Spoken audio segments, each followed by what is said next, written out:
Quero saudar a todos com a paz do Senhor, amados. Queiram tornar os vossos assentos, por favor. Eu quero agradecer a Deus pelo privilégio de mais um ano poder estar entre vós. E para isso, agradeço ao pastor Joel, mesmo recebendo um convite tão especial, mas sei que sem a sua anuência, eu não poderia estar aqui tendo esta honra. Então, agradeço-lhe, pastor, agradeço a todo o corpo ministerial, Sua Excelência, senhora prefeita, por quem tenho grande admiração, e já de tantos anos, mesmo se vendo poucas vezes, mas a considero como uma grande amiga, pois desde os tempos que ela ainda não exercia o cargo majoritário dessa cidade, mas a gente já se conhecia. E mais uma vez eu a parabenizo, a senhora, a sua esposa, a sua família. Muito obrigado por esta honra.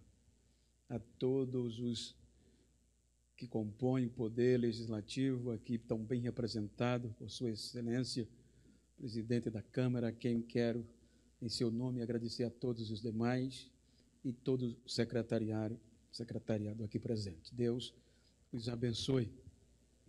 E aos amigos, quero agradecer a Deus pela vida do Wellison, presbítero Wellison, que eu tenho como um filho. Tive o prazer de trabalhar com ele há alguns anos, na usina Santa Clotilde, como também o Áquila, o Kennedy, a equipe, que são filhos também, congregam ali comigo, congregamos juntos.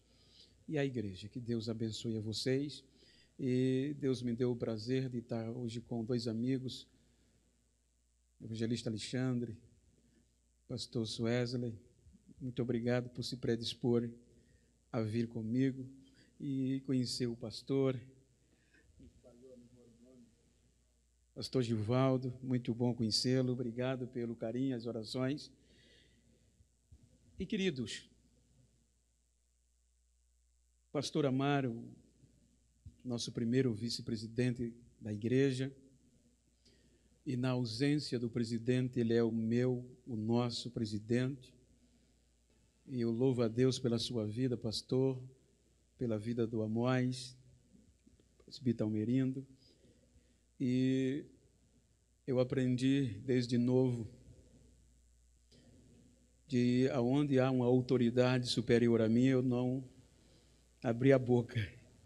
Eu acho que nos agradecimentos, com todo o respeito, a excelentíssima, eu me sinto mais que honrado e seria incoerência da minha parte ter coragem de abrir a boca na frente deste homem que nos inspira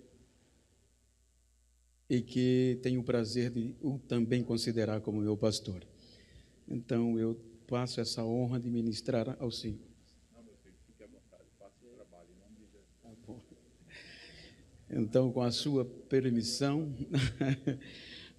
permissão, eu lembro-me que quando eu tinha 9, 10 anos, meu pai recebia visita. Meu pai, um homem simples da roça, mas quando ele estava, a gente não falava, não abria a boca, e quando tinha visita, pior ainda, nem passar na sala, a gente passava. Mas quando ele autorizava, a gente não falava, mas gaguejava. Então é o que eu vou fazer aqui, vou gaguejar um pouquinho. E para isso eu quero ler Lamentações, capítulo 3,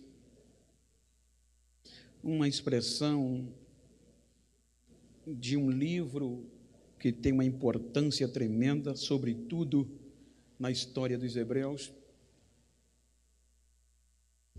Capítulo 3, Lamentações, versículos 22 e 23. O texto diz: as misericórdias do Senhor são a causa de não sermos consumidos, porque as suas misericórdias não têm fim, renova-se cada manhã, grande é a tua fidelidade. Queridos, lendo este texto, nos traz à mente uma história, sobretudo para este dia em ação de graças, porque eu costumo dizer que entre um ano e outro, só quem dá o culto é o que sabe o quanto sofreu e, sobretudo, em tempo de crise. Nós percebemos, e os irmãos hão de convir, que na história do povo hebreu tem 2 pontos principais. O primeiro a gente encontra no livro do Êxodo. Enquanto o livro do Êxodo, ele mostra uma história contundente de salvação definitiva. Quando Deus liberta o povo do Egito, a Bíblia diz que a história nos traz, e este momento é tão importante até hoje, era o momento da saída, o momento da alegria, o momento de festa, o momento de dançar. O outro ponto que também é comum no contexto hebraico até o dia de hoje é Lamentações. É o oposto do Êxodo, porque lamentação traz a contundência, o sofrimento na história que o povo passou. Mas o livro de Lamentações, para a comunidade, ela nos motiva a estimular a nossa fé. E o livro de Lamentações nos ensina a lidar, a conviver com as perdas e a dor. Então eu gostaria de tomar por base este contexto e usufruir um pouco histórico do personagem que protagoniza estes dias de sofrimento. Quando nós lemos o capítulo 1, o capítulo 3, versículo 1, os irmãos veem que a expressão, alguns biógrafos diz que Jeremias escreveu Lamentações, outros divergem, mas isto não vem ao caso. O versículo 1 do capítulo ora lido, ele diz: aqui há um homem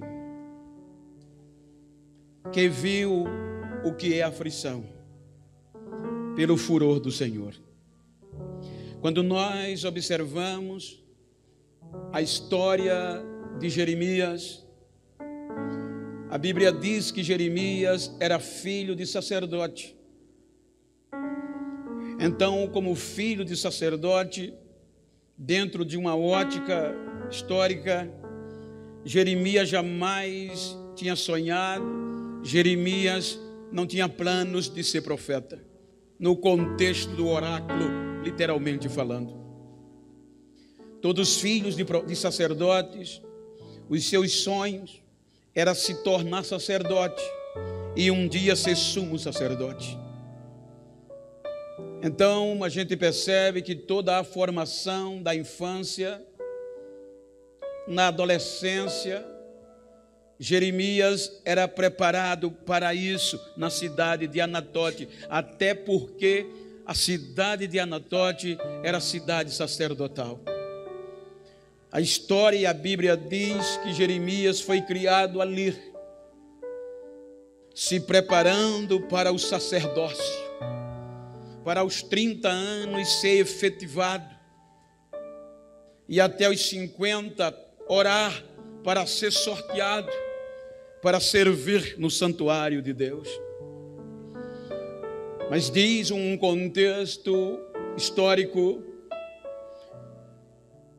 que com 17 anos aproximadamente de idade, em um período de apostasia do Reino do Sul, quando Judá não queria ouvir a voz de Deus, então Deus precisava de uma voz profética.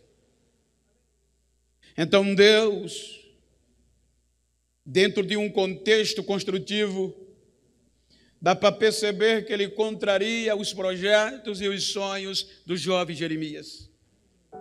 Veja que Jeremias estava tão despreparado que quando Deus adentra aonde ele estava, e Deus faz uma das maiores declarações de escolha de toda a Bíblia, se não for a maior: antes que te formaste no ventre, eu te conheci. Poucos ouviram isso da parte de Deus. E te nomeei por profeta.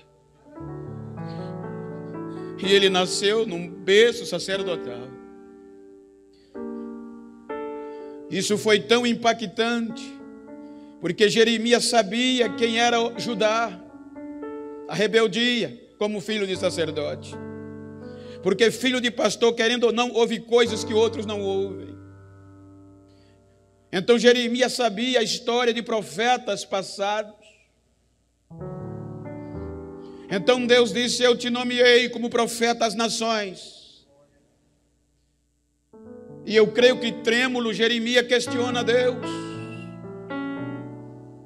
E diz: eu não passo de uma criança.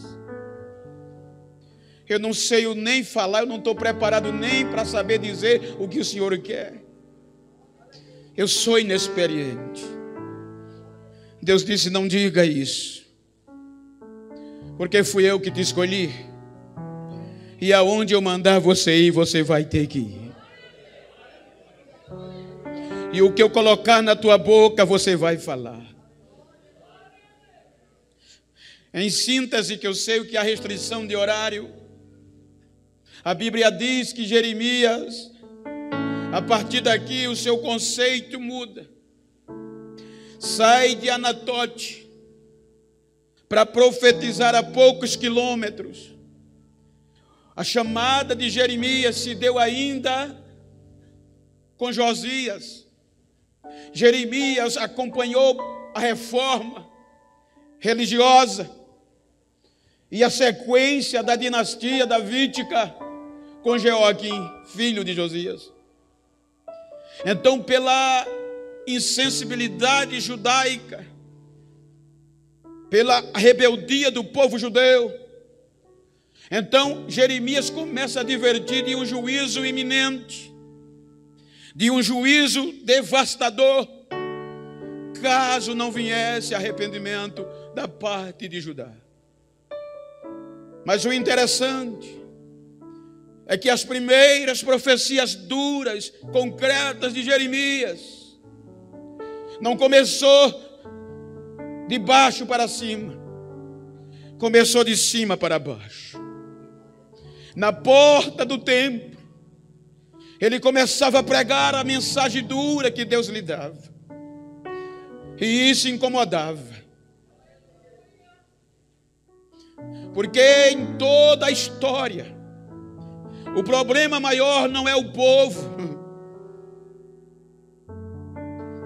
é a cúpula.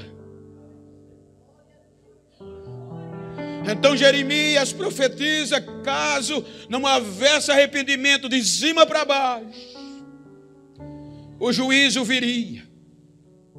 E em síntese, foi desconsiderado. Alguém importante esmurrou no seu rosto. Você percebe que Jeremias profetizava a invasão dos caldeus, mas ninguém acreditava. Quando Nabucodonosor cerca a Sitia e vem com a primeira leva no período de Joaquim, a profecia de Jeremias permeava, mas ninguém lhe dava crédito. Então a Bíblia diz que Nabucodonosor invade Jerusalém. Estou falando em síntese. Invade Jerusalém e faz o primeiro estrago. É nesta primeira leva que Daniel é levado para a Babilônia, seus amigos. Então aqui Jeremias vê um destroço. Seus amigos amigos de seu pai, sacerdotes, sendo levados cativos, alguns mortos, outros chorando, porque Anatote era cidade sacerdotal e a maioria, ou grande parte deles, morava em Anatote. Então Jeremias conhecia a história. Nabucodonosor leva a primeira leva de judeus para a Babilônia e nomeia ainda a dinastia de Josias, deixando o irmão de Joaquim, Zedequias, para reinar em Jerusalém, submetido às ordens da Babilônia. Zedequias começa a reinar, submetido, subordinado a Nabucodonosor. Dava para sobreviver, porque mesmo com destruição, ainda havia muita coisa de pé que fortificava a esperança. Mas Zedequias se rebelou contra Nabucodonosor e politicamente, diplomaticamente, ele fez uma aliança com o Egito e com outras nações adjacentes que prometeram que Nabucodonosor viesse de novo. Eles protegiam Jerusalém, obviamente, a Zedequias. Quando ele faz esta aliança, Jeremias vai a ele, o topo, e diz: não confia no Egito, porque se tu continuar confiando politicamente, belicamente no Egito, Nabucodonosor virá a ti e você não vai resistir. Mas a profecia de Jeremias foi tão contraditória aos olhos da cúpula e do rei, que jogaram-lhe na prisão. Você não vai profetizar. Jogaram-lhe na prisão escura, sem alimento nutritivo, a pão e água. Em Lamentações você vai ver na linguagem de hoje, comendo comidas estragadas. Jogado no fundo da prisão, esquecido. E o pior é que Deus ficou em silêncio. Como entender isso? Se você lê Lamentações, é aqui que ele toma como pressuposto. Aqui está um homem que viu o que é aflição. A aflição está tão manha que ele começa a dizer: o Senhor me jogou no chão e pisoteou em cima de mim. O Senhor me esqueceu e me jogou no meio da escuridão. E me bloqueou, nem a minha oração ele responde. Porque o difícil é quando estas horas chegam. Nessas horas, quando Deus diz sim, é bom. Até quando Deus diz não, é bom. O problema é quando Deus não diz nada.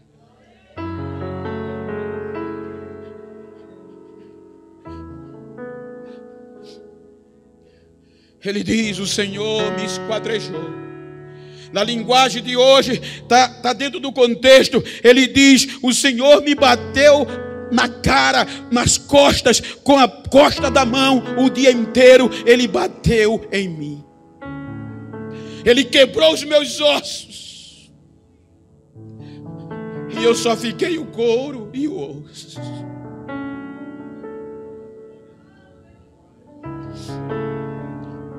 Quem olha para mim zomba e ri de mim. Eu me tornei motivo de zombaria e de escárnio. Como entender? Jogado no fundo da prisão,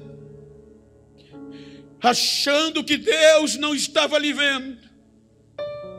Mas enquanto Deus estava em silêncio, o silêncio de Deus não quer dizer que Ele não está agindo. A invasão dos caldeus era iminente.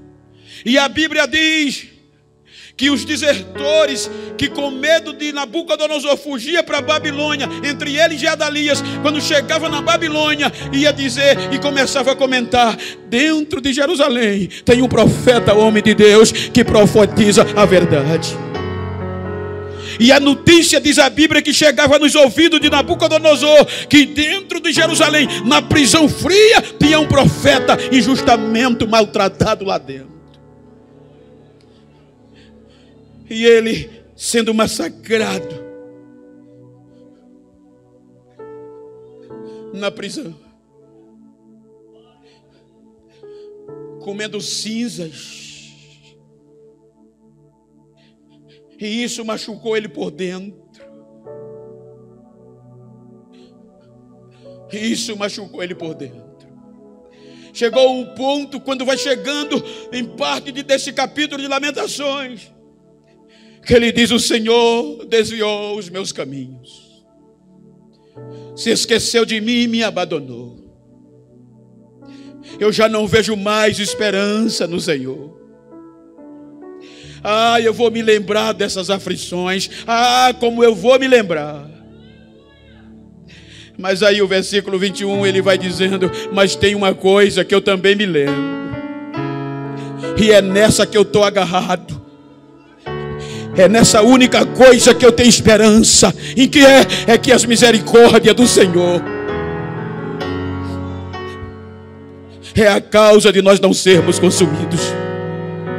Então esta era a única esperança que ele agarrava. Isso queria dizer: pode pisar, pode machucar, pode até esfolar, pode até arrancar o cabelo, mas não vai destruir, porque a misericórdia, o amor de Deus está lá. Mesmo no meio do silêncio.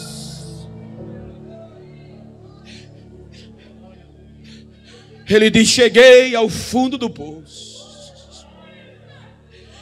e em meio a tantas lembranças ruins, uma única lembrança ainda mantinha ele de pé.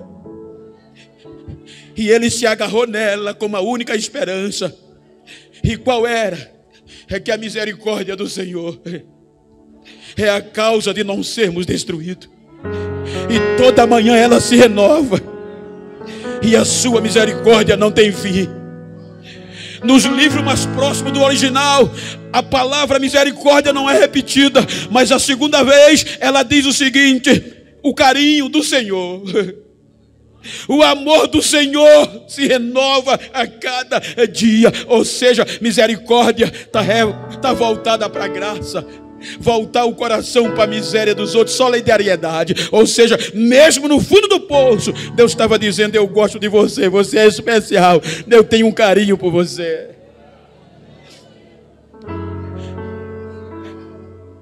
Então olha para quem está ao teu lado e diga: Deus te ama.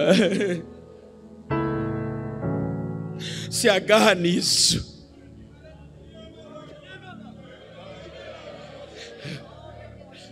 Pode até destruir, ou tentar destruir, e melhor dizer, mas o amor de Deus está lá. Não, destruir não vai. Ele é meu, ele é especial. Ela é especial.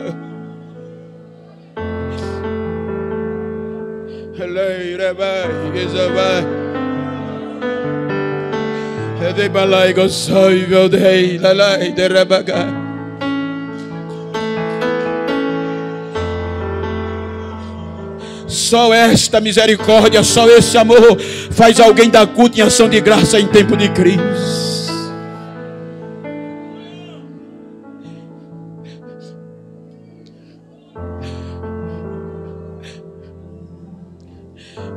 O rei Zedequias manda chamá-lo para ver se ele mudava a profecia. E quando ele chega na presença de Zedequias, ele não muda. Eu disse a você que não confiasse no Egito, rei, porque agora o Egito abandonou Zedequias e todos os adjacentes.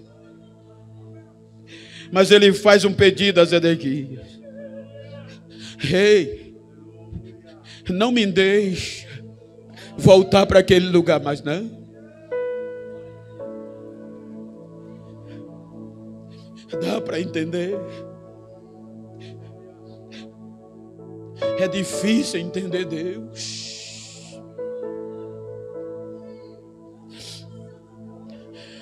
Ele vai a Deus sintetizando nas entrelinhas, no contexto do capítulo 20, Jeremias. Vamos parafrasear no contexto. Ele diz: Senhor, o Senhor me enganou.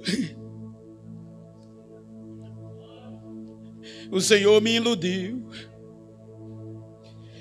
O Senhor disse que ia cuidar de mim diante deles. Mas eu me tornei um espantalho. A palavra tua na minha boca se tornou vergonha e eu falo, ninguém dá ouvido. Eu cheguei ao fundo do poço e quero desistir, mas não estou conseguindo. Porque quando eu penso em parar de pregar a tua palavra, os meus ossos aquecem. E esse fogo queima dentro de mim. Diga para quem está ao seu lado, se de longe, diga: dá para parar, mas não, filho.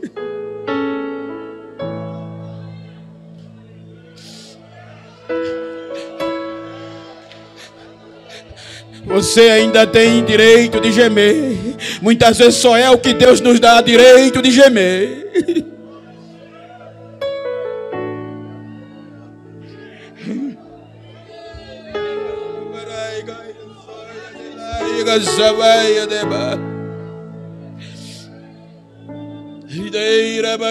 Eu sei.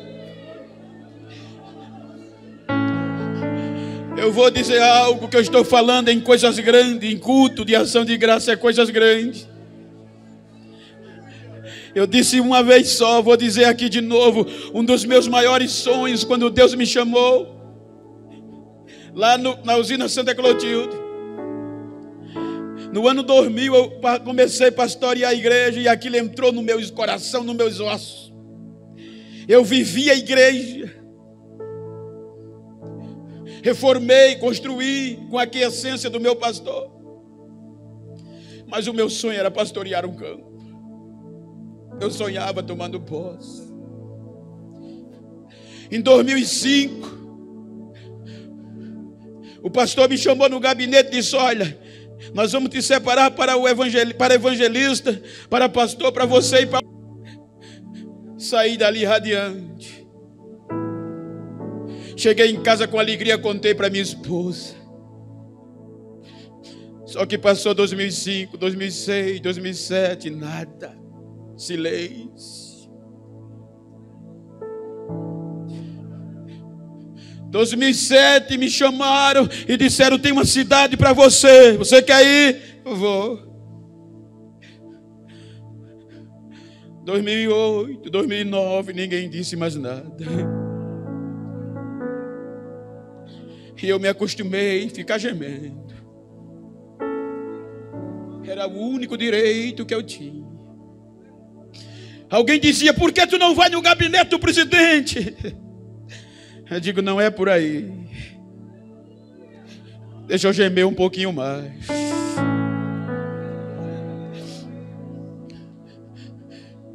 É que enquanto Deus estava em silêncio, o meu sonho era uma cidade.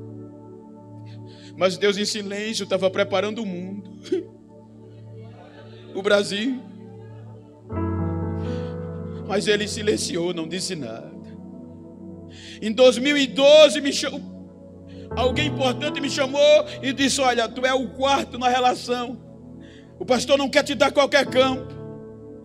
Em 2015 o pastor morreu. Aí foi quando eu entendi. Deus não queria me colocar numa cidade. Deus queria me colocar no mundo pregando o evangelho. O silêncio de Deus não quer dizer que acabou. O fundo do poço não quer dizer que o pior é o pior. É não, ainda tem algo que você pode agarrar. É porque a misericórdia de Deus, Ele gosta de mim, e toda manhã ela é renovada. Nabucodonosor entra na cidade.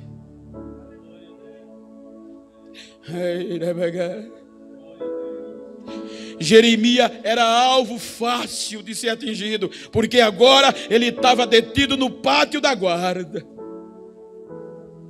E quando Nabucodonosor cerca a cidade, Jeremias agora perde a proteção. Era um dos alvos mais fáceis. Mas quando o exército sai de Babilônia, diz a Bíblia, que Nabucodonosor chamou o capitão, o general Nabuzaradã, chamou os comandantes e disse: ataquem Jerusalém, mas ponha o olho em Jeremias. Deus foi lá na Babilônia e disse a Nabucodonosor, colocou no coração dele: ali dentro tem alguém especial.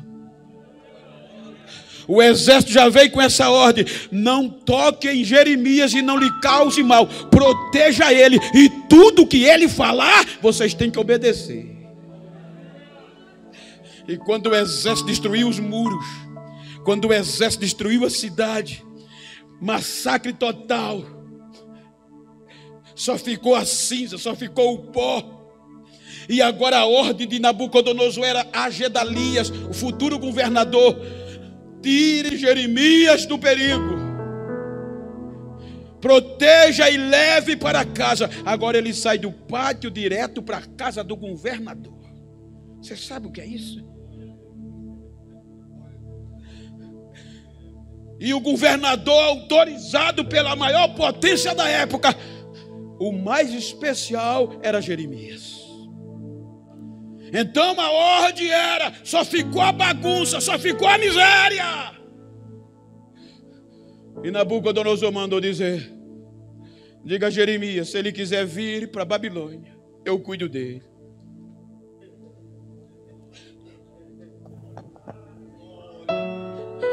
Isso era mesmo? Você está na prova?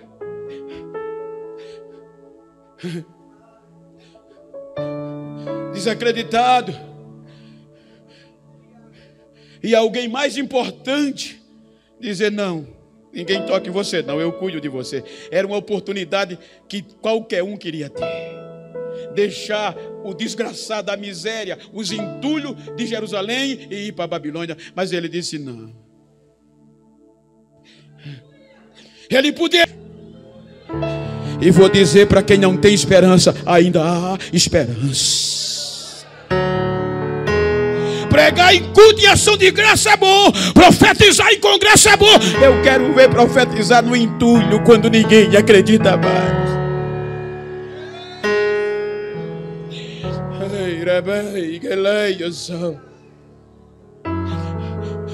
E ele começou a profetizar no meio dos entulhos. Tudo destruído. Mas a experiência da prisão ensinou Israel. A experiência de Jeremias, Lamentação, segundo alguns rabinos, ela tem que ser cantada, tem que ser lida até o dia de hoje, porque ela ensinou e nos ensina até hoje a conviver com as perdas e com as dores. E quando achar que está no fundo do poço, ainda há esperança. E aonde eu consigo essa esperança? Em meio a tantas lembranças ruins. Talvez nesta noite você está lembrando. É normal a gente lembrar. A gente não esquece das coisas ruins. O próprio Jeremias disse: como eu vou me lembrar das cinzas que eu comi? Essa lembrança das comidas estragadas não vai sair da minha memória. Mas das misericórdias do Senhor, o carinho e o amor do Senhor, eu sou especial.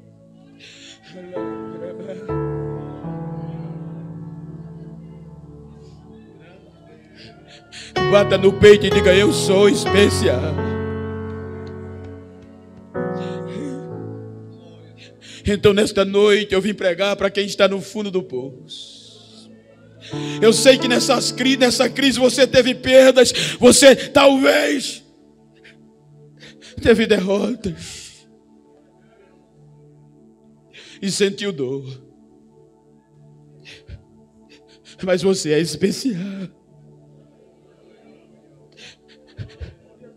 O pior não é dizer na nossa linguagem, o amor dele vem a cada dia, mesmo nas fraquezas e nos nossos defeitos. É por isso que é graça e misericórdia, porque eu acho lindo que a Bíblia, ela não só conta as proezas dos seus personagens, mas a maioria é a fraqueza deles. E é nessa fraqueza que a misericórdia cobre. Por isso que Paulo disse, quando eu me sinto que eu estou fraco, quando eu me sinto no fundo do poço que eu não sou mais nada, é aí que eu estou forte. Por quê? Porque é aí que a misericórdia de Deus vem, e Ele é meu. Eu tenho misericórdia de quem eu quero ter. Eu amo a quem eu quero amar. E ninguém tem nada a ver com isso. Ninguém tem nada a ver com isso. Ninguém tem nada a ver com isso.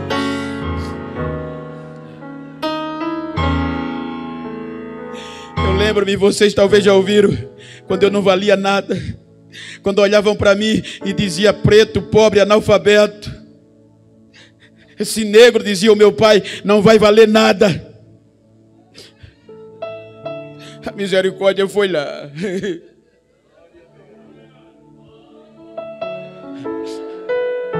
E me cobriu. E me tirou do fundo do poço. Outro dia eu cheguei na churrascaria. E quando eu estava almoçando com alguns irmãos, o garçom me conhecia pelos vídeos. Chegou perto de mim, olhou de cima a baixo e disse, o senhor é o pastor Genival? Sou. Ele balançou a cabeça e disse, não pode. Como é que pode? Mas por quê? Tem tanta gente mais arrumado, mais branco.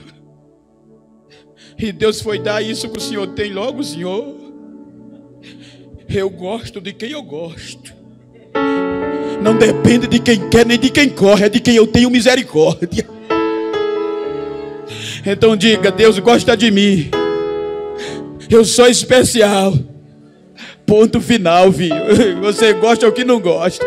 Pode até fazer bochecha, mas vai ter que me encarar. Estou aqui.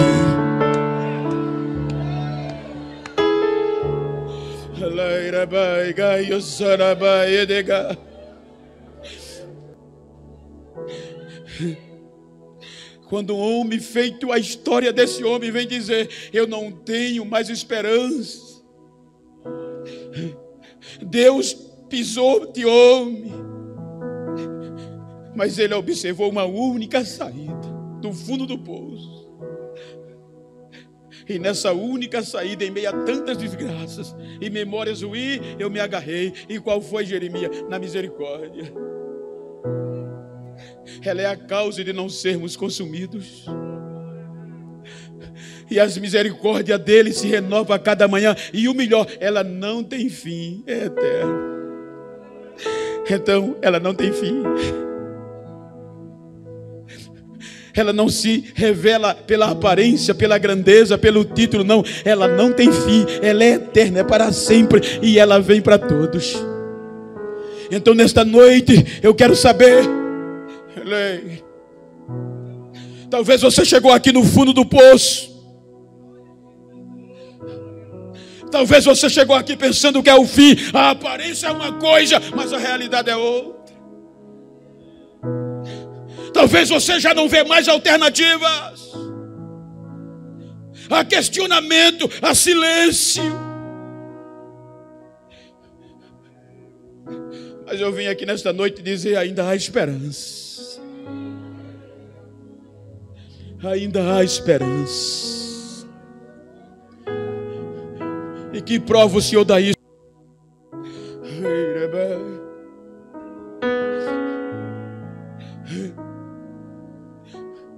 Que quer ser alcançado por esta misericórdia. Como entender? Eu quero saber se tem alguém afastado. Eu quero saber se tem alguém distanciado. Eu quero saber se tem alguém que não é crente ainda.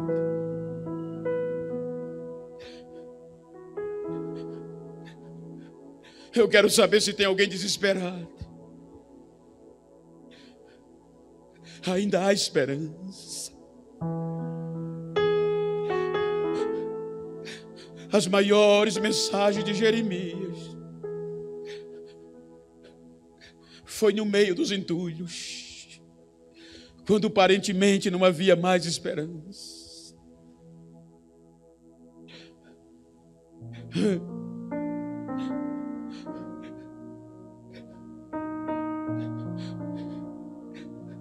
A quantidade de livros que a gente mais lê na Bíblia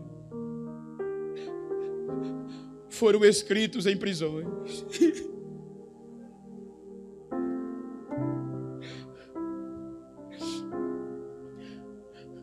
Jerusalém se restabeleceu.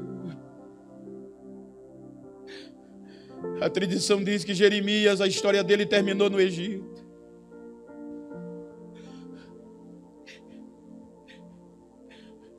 E dali, até hoje, a gente está aqui, porque temos este contexto histórico. Porque nós viemos dos judeus, dos entulhos.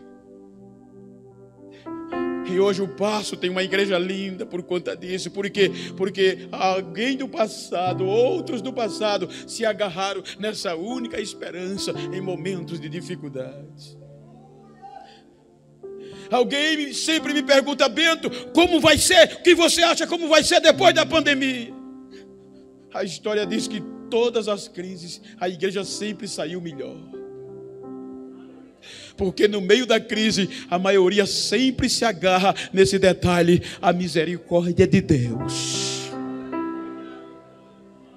E é base nesta misericórdia que eu quero lhe parabenizar, porque dá culto em ação de graças. Em meio a crises, só Deus para entender. Então, se você chegou aqui se achando que não tem mais jeito, está no fundo do poço, você vai sair daqui agarrado nessa esperança. E já prepara o culto em ação de graças. Já começa a armazenar refrigerante de agora. Compra melancia e me chama. Não é para pregar, chama para me comer melancia. Eu veio água de coco. E eu quero que você naquele culto diga: a misericórdia de Deus foi a causa de eu não ser destruída, porque Deus me ama, Deus tem carinho, eu sou especial. Tem alguém para Jesus nesta noite?